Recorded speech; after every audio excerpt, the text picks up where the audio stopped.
दोस्तों नमस्कार। जब राजनीति ही सब कुछ हो जाए तो फिर सरकार का मतलब क्या है? और अगर गवर्नेंस भी राजनीति से प्रभावित होने लगे तो फिर सरकार द्वारा जारी किए जाने वाले दिशा निर्देश भी इस देश की राजनीति को ही प्रभावित करेंगे। और जब राजनीति इस देश के गवर्नेंस का हिस्सा बन जाएगी तो मंत्री द्वारा लिया गया हर निर्णय राजनीति से प्रेरित होगा। सरकार द्वारा बनाए जा रहे हर नियम कायदे उसकी अपनी सत्ता को लाभ पहुंचाने के लिए ही होंगे और उस दायरे में सत्ताधारी पार्टी भी आ जाएगी और विपक्ष भी उस दायरे में आकर खड़ा हो जाएगा। यानी यह देश सिर्फ राजनीति से चल रहा है क्या? क्योंकि ध्यान दीजिए, भारत जोड़ो यात्रा को रोकने के लिए कल ही मंत्री ने जो पत्र भेजा उसमें जिक्र किया गया था राष्ट्रहित का। राष्ट्रहित के तहत आप अपनी पदयात्रा रोक दीजिए क्योंकि कोविड फैल रहा है। और आज एक मंत्री ने खुले तौर पर पार्लियामेंट के भीतर खड़े होकर कहा, आप जिंदगी भर पदयात्रा करते रहिए लेकिन कोरोना नियम का पालन कीजिए। कोरोना नियम को लेकर कोई एडवाइजरी अभी तक जारी की नहीं गई है। तो उस आगोश में जब राजनीति प्रभावित करती है तो सत्ताधारी दल भी आकर खड़ा हो जाता है। हड़बड़ाहट में बीजेपी ने कह दिया, हम अपनी जनाक्रोश रैली रोक रहे हैं क्योंकि कोरोना फैल रहा है। चंद घंटे नहीं बीते कि मैसेज खुलकर आ गया, हम रोक नहीं रहे हैं क्योंकि सरकार ने अभी कोई एडवाइजरी जारी नहीं की है। तो जब एडवाइजरी जारी होगी तब हम रोक देंगे। तो एडवाइजरी अगर जारी होगी तो जाहिर है पूरे देश पर असर पड़ेगा और लोगों पर असर पड़ेगा।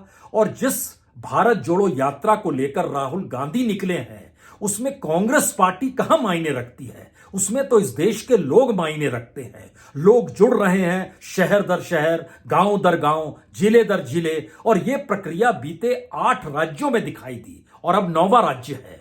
उन सब के बावजूद भी क्या इस देश में लोगों को लेकर कोई निर्णय नहीं लिया जाता है? बाकायदा राजनीतिक निर्णय राजनीतिक पॉलिटिकल पार्टी को प्रभावित करने के लिए लिया जाता है। शायद इसीलिए पदयात्रा निशाने पर देश के हेल्थ मिनिस्टर के दायरे में आकर खड़ी हो गई। और बीजेपी ने सोचा क्यों नहीं यहां 19 और 20 करते हुए एक कदम आगे बढ़ाया जाए। तो उसने कहा, देखिए हम ही ने शिकायत की थी और हम ही अपनी अब जन आक्रोश यात्रा रोक रहे हैं। लेकिन उसे तुरंत समझ में आ गया कि दरअसल काम चलेगा नहीं, क्योंकि मौजूदा वक्त में कोविड पर बहस अगर इस देश के भीतर शुरू हो गई जो आज पार्लियामेंट में दिखाई दी और वह भी राजनीतिक तौर पर प्रेरित हो और इस देश की सत्ताधारी पार्टी और देश के प्रधानमंत्री मास्क लगाकर पार्लियामेंट में पहुंचे, गृह मंत्री ने भी मास्क लगाया, तमाम बीजेपी के नेताओं ने भी मास्क लगाया, दोनों सदनों के सभापति ने भी मास्क लगाया, लेकिन इससे हटकर कोई दूसरी पॉलिटिकल पार्टी के नेताओं ने मास्क नहीं लगाया। आप कहेंगे दरअसल विपक्ष जो है उलझा हुआ है, उसे समझ नहीं आता है, वो राजनीति कर रही है। तो अगला सवाल कोई भी पूछेगा, पार्लियामेंट के भीतर जब आप मास्क लगाते हैं तो फिर शादी समारोह में जब आप रात में जाते हैं तो मास्क क्यों उतार देते हैं? और जिस तरीके से पार्लियामेंट के बाहर तमाम मंत्री निकले तो मास्क किसी के चेहरे पर नहीं था। उसके बाद वो बाखूबी यूं ही घूमने लगे। कहा गया कि ठीक है, नियम कायदों का पालन कीजिए, लेकिन कोई एडवाइजरी अभी जारी नहीं की गई है। प्रधानमंत्री ने भी हाई लेवल की बैठक बुला ली, यह सोचते हुए कि इसके बाद राज्यों की तरफ से गुजारिश की जाएगी कि सक्रिय हो जाइए, क्योंकि इससे पहले हम जो भुगत चुके हैं वो बहुत मुश्किल में इस देश को डाल देता है। जो भुगत चुके हैं, जैसे ही ये बात सामने आती है तो वो पूरा कच्चा चिट्ठा सरकार के कोविड काल में फेल होने का उभर आता है। तो क्या मोदी सत्ता अपनी ही जाल में फंस गई, या वो जो सोच रही थी कि दरअसल पदयात्रा को लेकर जो सवाल वो उठा रही है उसके साथ लोगों की भावनाएं बिल्कुल जुड़ जाएगी, क्योंकि कोविड की दर्दनाक और त्रासदीदायक स्थितियों को इस देश ने देखा है। लेकिन देश के भीतर बहुत सारे सवाल कोविड काल को लेकर सरकार की गवर्नेंस के मद्देनजर है। यानी बीजेपी ने सोचा, सरकार ने सोचा, जैसे ही हम कोविड के मुश्किल हालातों का जिक्र करेंगे लोग पदयात्रा से दूर हो जाएंगे और कहने लगेंगे कि हां नियम कायदों का पालन तो करना चाहिए। लेकिन फिर वही सवाल, एडवाइजरी कोई जारी हुई नहीं, सरकार की तरफ से कोई वक्तव्य जारी किया नहीं गया। प्रधानमंत्री ने राष्ट्र के नाम कोई संदेश दिया नहीं और प्रधानमंत्री भी सार्वजनिक जगहों पर जब नजर आए तो मास्क तक उनके चेहरे पर नहीं था। यह तो एक सवाल है। दूसरा सवाल यह है कि कोविड काल की यादें इस देश के आम लोगों से जुड़ी है और एक दो नहीं, दर्जनों ऐसी परिस्थिति है जो परेशान कर रही है तमाम लोगों को। क्योंकि अगर उस पीरियड में आप चले जाइएगा तो 10 नजरिए से आप देखना शुरू कीजिए। भारत की अर्थव्यवस्था डामाडोल हो गई, इकोनॉमी पटरी से उतर आई और बरस भर के भीतर जो ग्रोथ रेट थी वो -24% तक चली गई। इकोनॉमी का डावाडोल होना, इस देश के 12 करोड़ प्रवासी मजदूरों के सामने रोजी रोटी का संकट पैदा हो गया। कोविड को फिर आप याद करेंगे, फिर उभारेंगे, हर के दर्द उभरने लगेंगे। एमएसएमई तबाह हो गया।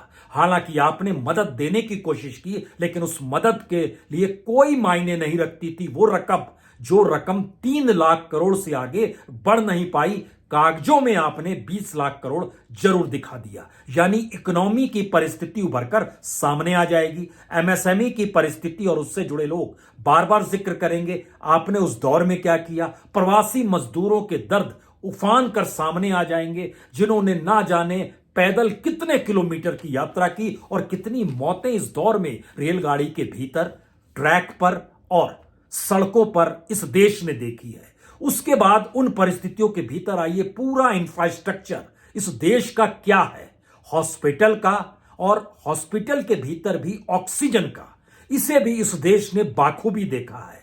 तो क्या कोविड को जैसे ही सरकार ने याद किया और पार्लियामेंट के भीतर मास्क लगाकर खुद प्रधानमंत्री बैठ गए और सभापति भी बैठ गए और जिक्र होने लगा, लेकिन बिना किसी एडवाइजरी के सब कुछ चल रहा है कि आप सहूलियत के हिसाब से चलिए अगर आपको लगता है तो। यह कोई नहीं बता पा रहा है कि दरअसल एक व्यक्ति के मास्क लगाने से और उसके इर्द गिर्द 10 लोगों के मास्क नहीं लगाने से मास्क लगाने वाले व्यक्ति पर भी असर पड़ सकता है, क्योंकि यह शरीर का वो हिस्सा नहीं है जिसमें एक शरीर दूसरे शरीर को छुए। यह हवा में जाता हुआ वह वेरिएंट है जो प्रभावित लोगों को करता है और सीधे लंग्स पर अटैक करता है। लेकिन इस सवाल को भी भूल जाइए, राजनीति के उस पायदान पे खड़े होइए जहां पर इस देश की गवर्नेंस सिर्फ राजनीति देखती है। क्योंकि जैसे ही आप पुरानी परिस्थिति को खोलना शुरू करेंगे, वैसे ही आपको याद आएगा कि उस दौर में पॉलिटिकल रैलियां क्यों की जा रही थी, बिहार में चुनाव कैसे हो रहे थे और उस दौर में प्रधानमंत्री ने कितनी रैली की थी और प्रवासी मजदूरों को नंगे पांव शहर दर शहर छोड़ना क्यों पड़ गया था। उसके बाद आपके जहन में हो सकता है हॉस्पिटल, इंफ्रास्ट्रक्चर, ऑक्सीजन, इंफ्रास्ट्रक्चर इस देश की अर्थव्यवस्था का, इकोनॉमी का डामाडोल होना, शमशान घाट तक की स्थिति, प्रवासी मजदूरों का दर्द और उस दौर में जो तमाम परिस्थितियों के भीतर जो सबसे बड़ा हिस्सा था वो आपने बुजुर्गों तक के सामने लाकर खड़ा कर दिया, जहां उन्होंने प्रोविडेंट फंड निकालने के अलावे दूसरी कोई स्थिति नहीं थी कि घर कैसे चलाएं, क्योंकि बेरोजगारी चरम पर थी। काम दे पाने की स्थिति में आप थे नहीं, वो तो अभी भी नहीं है, लेकिन उस पीरियड में आपको कुछ सूझ नहीं रहा था। क्या वो सारी चीजें उभर जाएंगी? और अगर ये सारी चीजें उभर रही है तो हर के किसी के जहन में पीएम केयर भी निकल कर आएगा। 10,000 करोड़ से ज्यादा पीएम केयर में पैसा गया और अदालत के भीतर जाकर कहा गया कि दरअसल ये पीएम केयर सरकार का नहीं है, ये एक प्राइवेट है। इसमें आपने टाटा को भी जोड़ा, इसमें आपने अलग अलग विशेषज्ञों को भी जोड़ा, इसमें सरकार के मंत्रियों को भी जोड़ा और जो कर्चा चिट्ठा आपने बताना शुरू किया वो इसलिए हैरत अंगेज था क्योंकि नजर आने लगा जो मदद दी जा रही थी कोविड काल के दौर में, जनता ने 10,980 करोड़ की जो मदद दी मार्च 2020 से मार्च 2021 तक। लोग पूछेंगे ना उस दौर में कि आपने जो दिखाया कि मेड इन इंडिया वेंटिलेटर कितने अस्पतालों में लगा, आपने 50,000 वेंटिलेटर लगाने का जिक्र किया, जिन जिन हॉस्पिटल्स में लगाया वहां पर वो काम भी कर रहा है कि नहीं कर रहा है, क्योंकि इस पर 1,311 करोड़ रुपए आपने खर्च कर दिए। जाहिर है उस दिशा में भी लोगों का ध्यान जाएगा। जो वैक्सीन उस दौर में आपने फ्री बांटने का जिक्र किया वह भी पीएम केयर के पैसे से जोड़ा और कहा कि 1,393 करोड़ रुपए, लगभग 6 करोड़ 60 लाख वैक्सीन के ऊपर खर्च हो गए।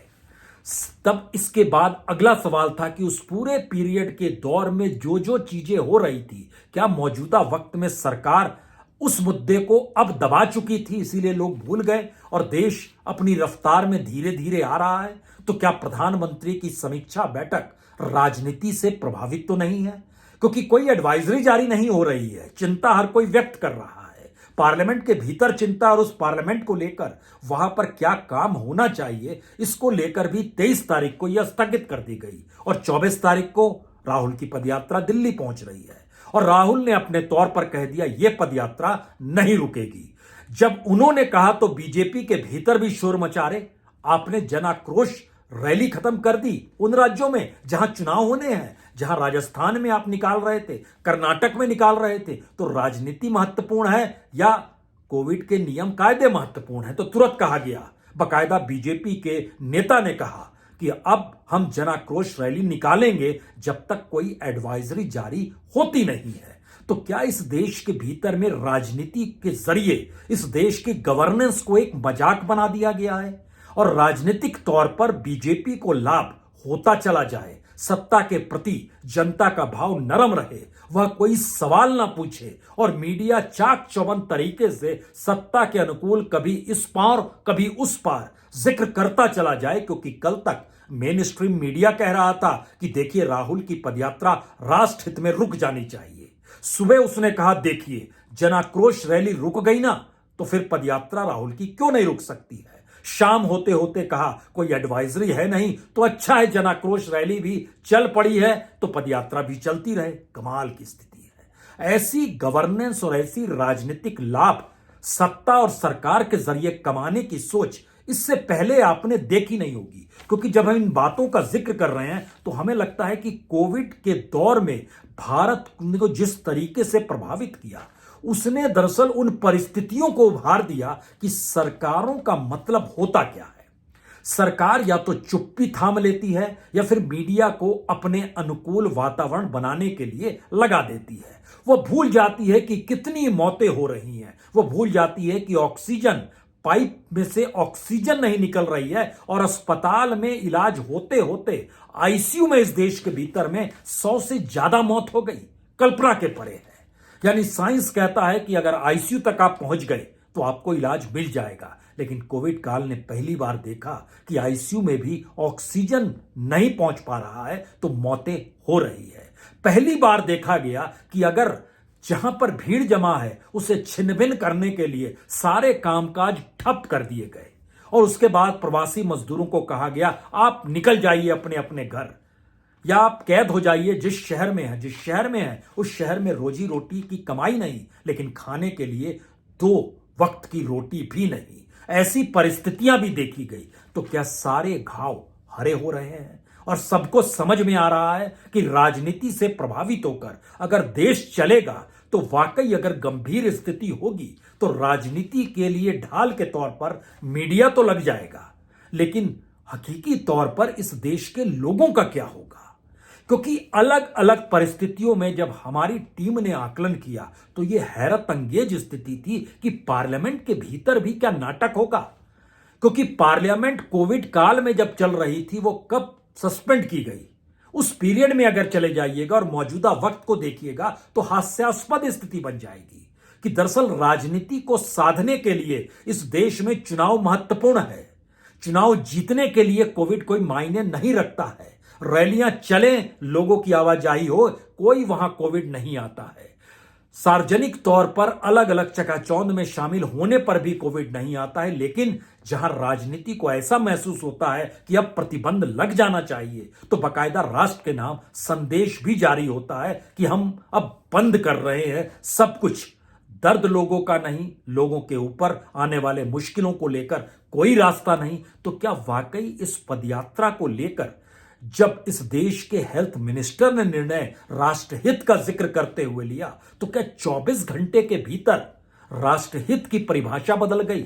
जी कृष्ण रेड्डी ने पार्लियामेंट के भीतर बहुत साफ तौर पर कहा, हम डर नहीं रहे हैं पदयात्रा से, आप जिंदगी भर चाहें तो यात्रा कर सकते हैं और अगर इस यात्रा को कर रहे हैं आप तो इसके जरिए यह भी समझिए कि दरअसल हम डरते नहीं हैं, लेकिन हम चाहते हैं कि नियम कायदे किसी ना किसी रूप में पालन होते चले जाएं। तो इसके मतलब क्या है?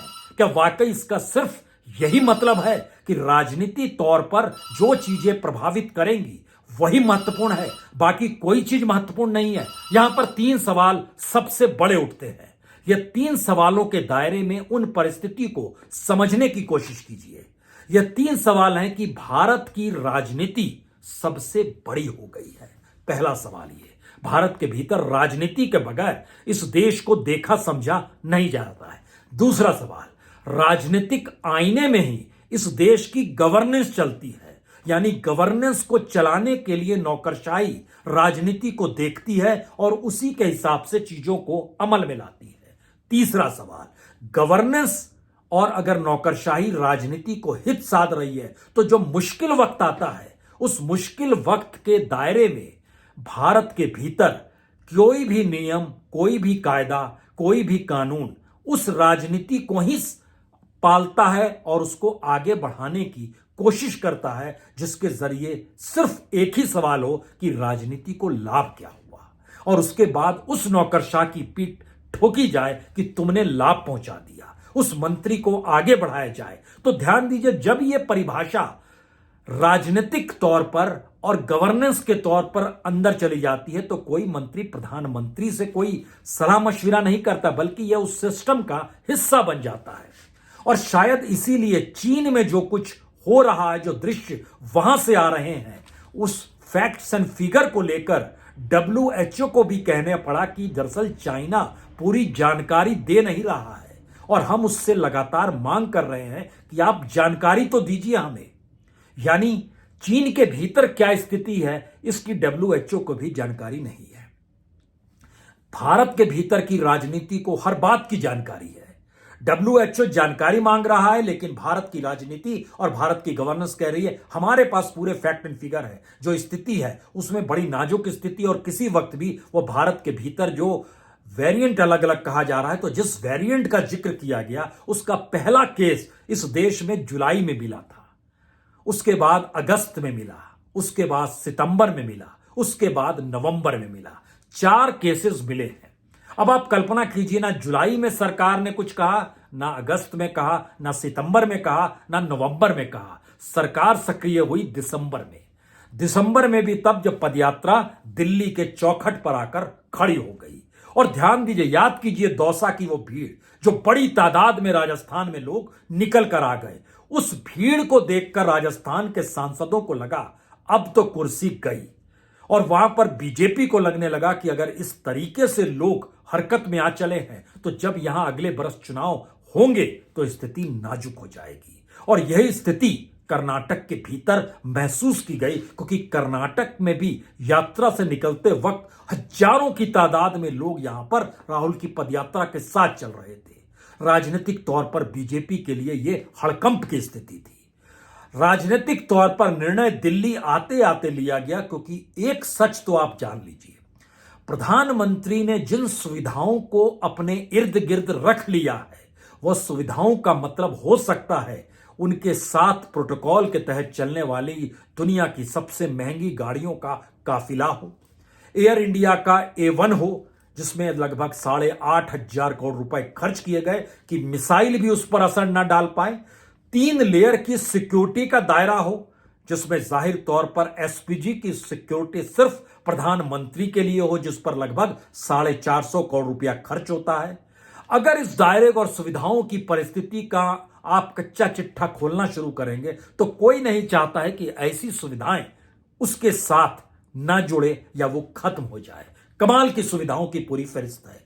तो लोकसभा के इलेक्शन को लेकर प्रधानमंत्री की सक्रियता बरकरार रहनी चाहिए, बरकरार है। इसीलिए पदयात्रा दिल्ली की दिशा में आएगी, और राजनीतिक तौर पर अगर उसने विचारधारा के सवाल को लेकर, इस देश के भीतर के मुद्दों को लेकर सवालों को जन्म लोगों के भीतर दे दिया, तो उसके समानांतर एक ही मुद्दा काम करेगा, वह है लोगों में एक डर पैदा करना कि दरअसल कोविड से आपको डरना होगा। भावनात्मक तौर पर लेकिन अगर आप इसको साइंटिफिक और साइंस के नजरिए से देखें तो पदयात्रा रोकने की जरूरत नहीं है। आप इस देश के लिए एडवाइजरी जारी कर दीजिए, लेकिन जैसे ही आप देश के लिए एडवाइजरी जारी करेंगे, आप जानते हैं इस देश में कामकाज ठप पड़ जाएगा। एक झटके में फिर से सब चीज ऑनलाइन शुरू हो जाएगी और जो -24% तक जीडीपी नीचे गई और कोर सेक्टर नीचे गया, जो आज भी उभर नहीं पाया है, पूरा टूरिज्म खत्म हो गया, पूरी हॉस्पिटलिटी खत्म हो गई, पूरा कंस्ट्रक्शन खत्म हो गया, पूरा मैन्युफैक्चरिंग सेक्टर धराशायी हो गया और भारत की अर्थव्यवस्था के भीतर लोगों के सामने यह सवाल आ गया कि हमने जिस सरकार को चुना है, क्या वो इन चीजों को संभाल नहीं पाएगी। अब कोविड को लेकर जब दोबारा चर्चा शुरू हुई तो यह सवाल लोगों के भीतर है कि आप संभाल नहीं पाते हैं और आप क्या मुश्किल में लाकर हमें अपने ऊपर आश्रित यह कहकर देते हैं कि हम डायरेक्ट बैंक ट्रांसफर करेंगे कुछ रकम। कितनों की जिंदगी चलेगी और कितनों की किस रूप में चल रही है। 5 किलो अनाज जाहिर है वह जनवरी, फरवरी, मार्च 3 महीने और बढ़ाने का इंटरनली निर्णय लिया जा चुका है, जो अब 1-2 दिन में उसका भी ऐलान हो जाएगा। खर्चा सिर्फ 40,000 करोड़ रुपए का आएगा, जो बड़ी छोटी सी रकम है, लेकिन इसके जरिए राजनीति एक बड़ी साधी गई कि हम देखिए मुफ्त में अनाज दे रहे हैं और देश मुश्किल में है। अब जब देश मुश्किल में है और देश के लिए नियम कायदे काम कर रहे हैं तो फिर राष्ट्र का नाम संदेश क्यों नहीं, फिर एडवाइजरी जारी क्यों नहीं, फिर हॉस्पिटल्स में सक्रियता क्यों नहीं बढ़ रही है, फिर ऑक्सीजन को लेकर क्या प्लानिंग है, सरकार सामने क्यों नहीं आ रही है, पीएम केयर्स ने क्या क्या किया है ये बता क्यों नहीं रहे हैं। एमएसएमई जो धराशायी हुआ उसको आपने मदद की तो किस रूप में खड़ा हुआ और फिर उसको कौन सी मदद करने जा रहे हैं। जो बड़ी बड़ी इंडस्ट्री थी इस देश के भीतर में, उन्होंने अपना काम रोक दिया, तो आप क्या करने जा रहे हैं। कोई सवाल, कोई जवाब इस दौर में उभर कर आ नहीं रहा है। तो इसके मतलब क्या है? इसके मतलब सिर्फ 3 है। पहला मतलब, राजनीतिक तौर पर गवर्नेंस चलेगी और राजनीतिक लाभ हमें होना चाहिए। दूसरा मैसेज, राजनीति सर्वोपरि है, उसके जरिए नियम कायदे कानून बनते हैं जो राजनीति के जरिए सत्ता का हित साधे। तीसरा सवाल, राजनीतिक शह और मात ही इस देश की सरकारी सिस्टम का हिस्सा है जिसमें हर किसी को काम करना है। जो नहीं करेगा वह सत्ता के अनुकूल नहीं है और कहा जाएगा कि रूल ऑफ लॉ को वह नहीं मानता है। और चौथी स्थिति, वही पॉलिटिक्स, पॉलिटिक्स, पॉलिटिक्स, पॉलिटिक्स, सत्ता, सत्ता, सत्ता, लाभ दर लाभ दर लाभ, लोगों की जिंदगी, लोगों की मुश्किल, लोगों की त्रासदी, लोगों की परेशानी, इस देश की इकोनॉमी में डूबता हुआ पूरा इंडस्ट्रियल हिस्सा, इस दौर में मजदूरों की परिस्थिति, किसानों की हालात क्या मायने रखती है? कोई मायने नहीं रखती, क्योंकि राजनीति इस बात की इजाजत ही नहीं देती है कि आप ठीक कीजिए कुछ भी। आप सचेत करते रहिए, राजनीति साधते चले जाइए, यही मंत्र है। और इस मंत्र ने ही पहली बार सत्ता और सरकार को उसके अपने कटघरे में और अपने जाल में फंसा दिया है। बच सकते हैं तो बच जाइए और आने वाले वक्त में कुछ नए निर्णयों का इंतजार कीजिए। बहुत बहुत शुक्रिया, बहुत बहुत शुक्रिया।